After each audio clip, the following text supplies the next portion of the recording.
안녕하세요. 여러분, 백영기 목사입니다. 오늘 여러분들과 함께 마가복음 1장 9절에서부터 11절 살펴보도록 하겠습니다. 자, 오늘 마가복음 1장 9절에서 11절은 예수님께서 세례를 받으시는 장면입니다.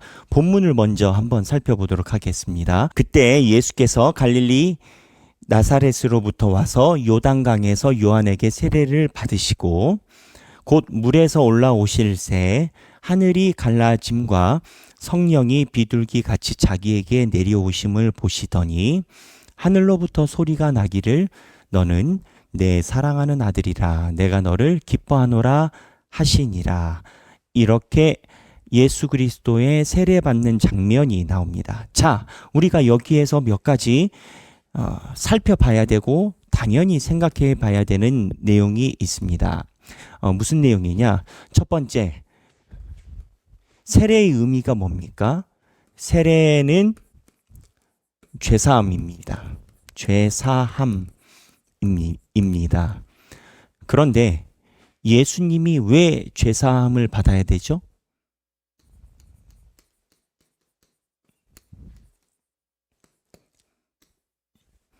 예수님이 왜 세례를 받아야 되죠? 이 세례의 의미는 세례 요한이 제일 먼저 시작한 건 아닙니다. 사실 이 시대에 고대 근동에 이방인들을 유대인으로 개종시키는 과정에서 유대인이 아니라 이방인들에게 유대인처럼 하나님을 믿는다라고 하는 자들에게 시행하는 게 세례였습니다. 그래서 이 세례는 유대인들한테도 하지 않아요. 유대인들한테는 하지 않고 유대인들은 이미 날 때부터 하나님을 섬기고 유대인들은 태어날 때 남자는 할례를 받고 여자도 마찬가지이지만 하나님께 성전에서 본인들의 예전을 가져가서 하나님의 자녀로서 인준하는 절차가 이미 있지요. 그런데 이방인들이 유대인처럼 하나님을 섬기겠다 할 때 이 세례를 주곤 합니다. 그렇다면 이 세례가 이방인들이 유대인이 될 때 주어지는 죄사함, 그러니까는 본인이 속죄함의 그 원칙, 그 목적이 있다라고 보면 예수님이 왜 이 속죄함을 받으셔야 됩니까? 예수님께서 이 속죄함을 받아야 됩니까?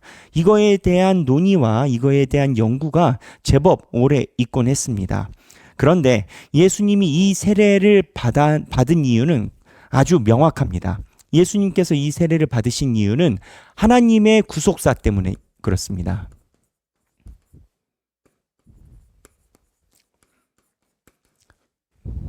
그러니까 쉽게 얘기를 하면 하나님의 뜻인 거죠. 자, 구속사 제가 조금 쉽게 한번 설명해 보겠습니다. 에덴 동산입니다. 에덴 동산에서 범죄했죠. 그랬죠? 에덴 동산에서 범죄해서 인간이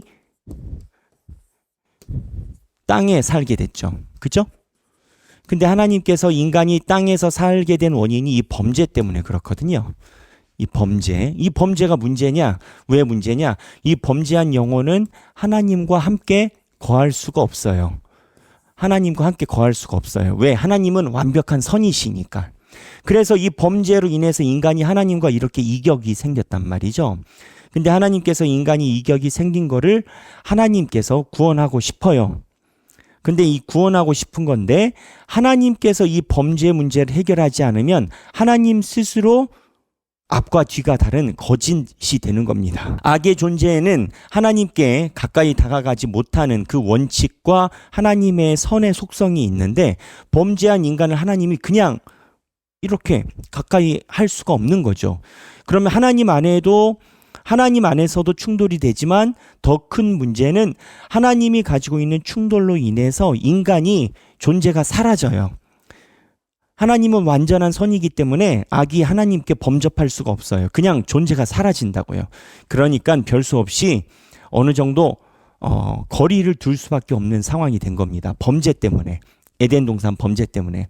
이 인간을 하나님이 가까이 두고 싶으니까 중간에 이 제사가 예배인데 구약에 있는 제사를 가지고 이 정도 끌어올렸어요. 근데 이게 제사가 안 돼. 왜 제사가 안 되냐? 인간의 죄가 너무 많기 때문에 이 제사 가지고 하나님께 가까이 오는 게 한계가 있어요. 그래서 제사가 아니라 인간의 모든 죄를 대신 보석금처럼 모든 죄를 대신 해결하는 가석방처럼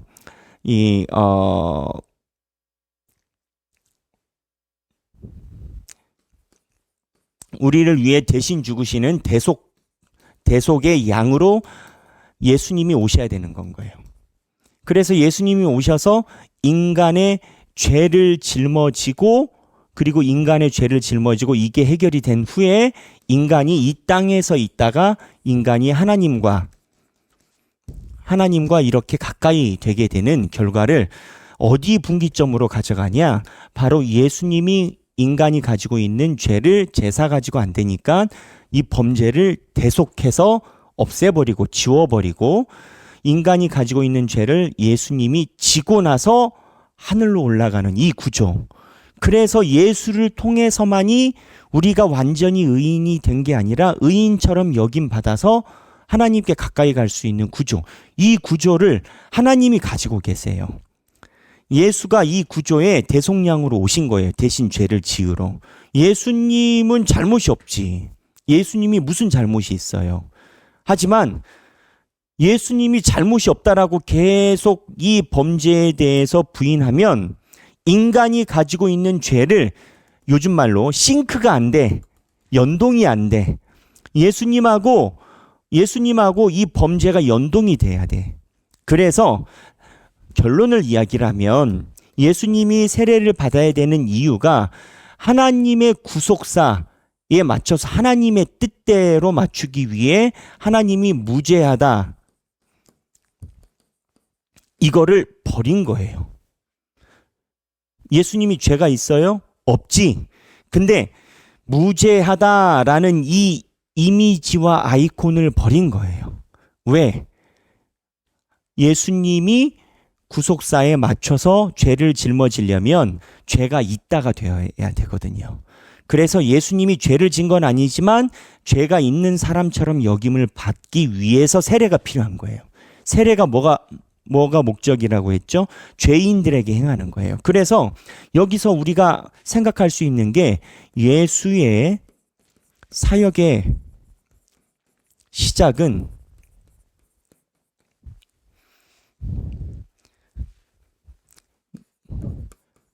죄인임을 인정한 회개로부터다. 이거 여러분 잘 생각해 보세요. 역설이에요. 예수님이 죄가 없어요. 근데 죄가 없다라고 하면 인간과 싱크가 안 돼요. 동화가 안 돼요. 동화가 안 되면 예수님이 이 땅에서 부활 승천하신 게 인간의 죄와 무관해요. 근데 죄가 없지만 예수님이 인간과 똑같은 구조다, 인간과 똑같은 육체를 가지고 있다라는 것 자체에서 죄를 인정하고 시작해요. 회개로부터. 그래서 예수님의 사역의 시작은 내가 죄인임을 인정하고 고백하는 회개로부터 시작하는 거예요. 우리는요. 우리도 마찬가지예요.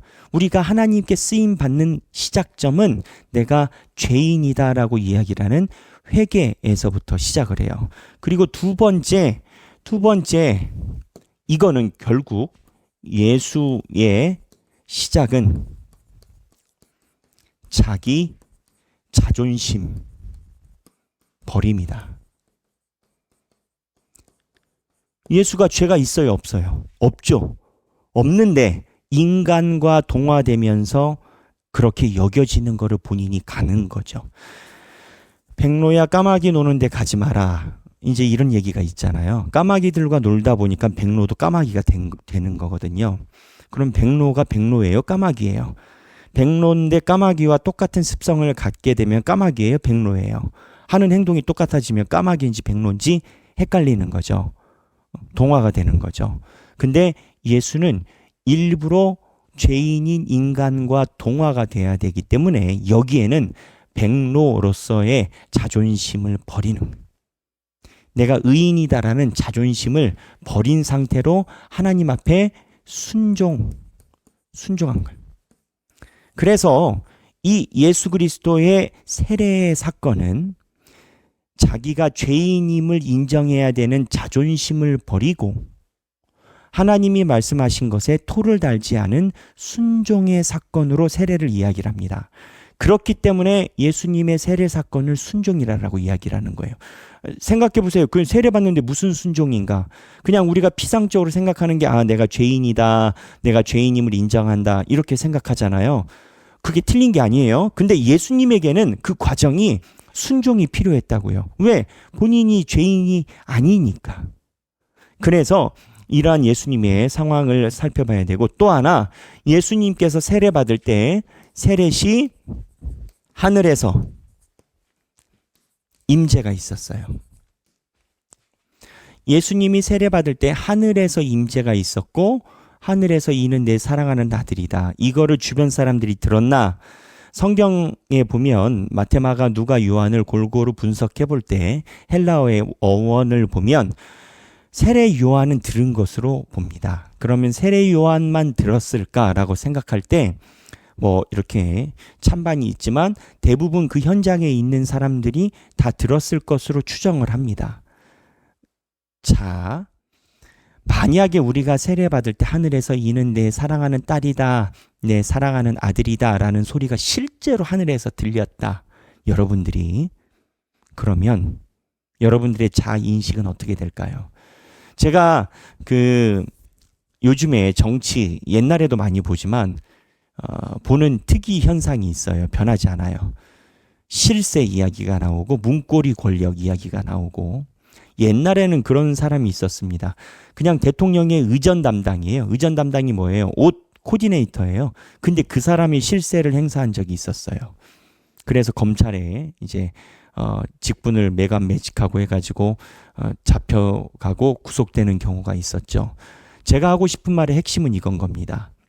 내가 누구에게 가까우느냐에 따라서 힘이 달라지는 거예요. 만약에 여러분들이 트럼프 대통령과 친한 사이다.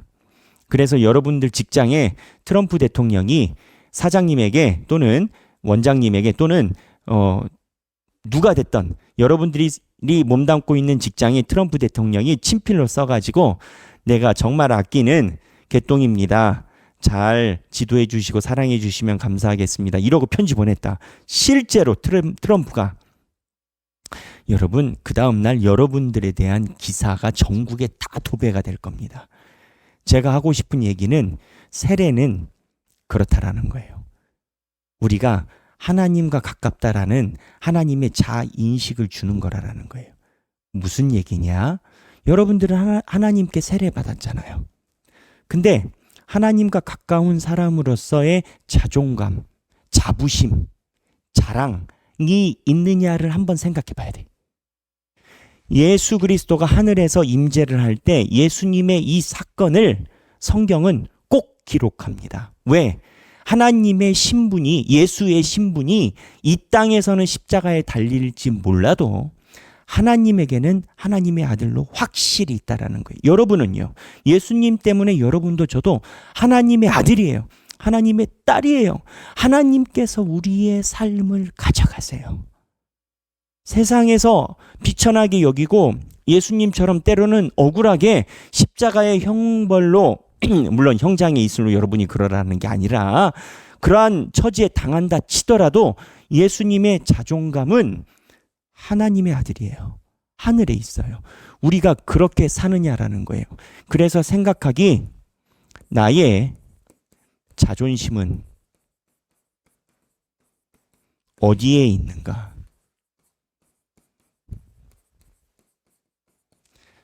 신앙인가?